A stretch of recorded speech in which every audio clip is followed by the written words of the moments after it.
అంజలి ఏంటి? అదే పొద్దున కాలేజీలో జరిగిన దాని గురించి సారీ చెప్దామని. అదేదో అనుకోకుండా అలా జరిగిపోయింది. సారీ. నువ్వు నాకు సారీ చెప్పకు. నువ్వే అన్నావు కదా నిన్ను ముద్దు పెట్టుకుని హక్ చేసుకుని ఒకసారి చెప్తే నీకు ఓకేనా, వదిలేస్తావా అని. నేను వదలను. నాకు నీ సారీ వద్దు.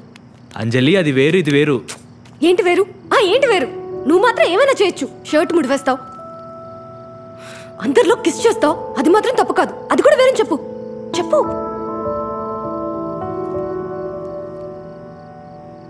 ఎంతో ఊహించుకున్నానో తెలుసా నా ఫస్ట్ కిస్ గురించి.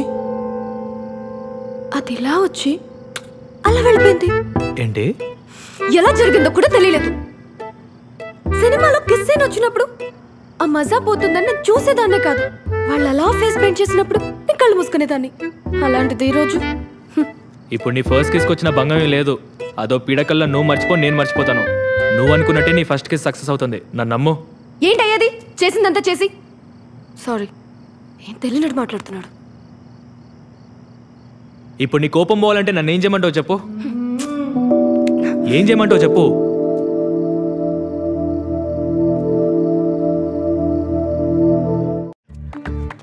ఏదో అంటే ఏమనిపిస్తుంది? ఏమనిపిస్తుందంటే బాగుంది. నీతో మాట్లాడుతున్నంతసేపు ఏదో హెల్దీగా ఉన్న ఫీలింగ్.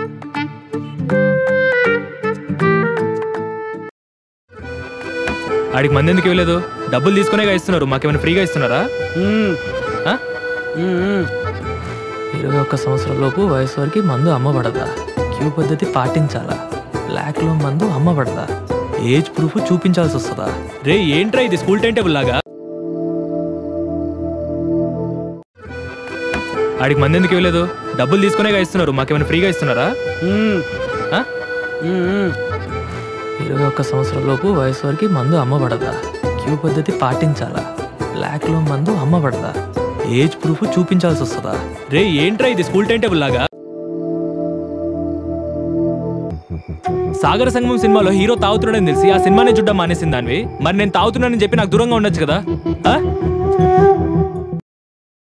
అసలు మీ ప్రాబ్లం ఏంటి సార్? తాగడం, రోడ్ల మీద అమ్మాయిలు నేర్పించడం, ఎవరినో కొట్టడం, లేకపోతే కొట్టించుకోవడం, మర్డర్లు, రేపులు, ఇలా 100 ప్రాబ్లమ్స్ ఉన్నాయి. అసలు ఆ మందే ఒక ప్రాబ్లం రా.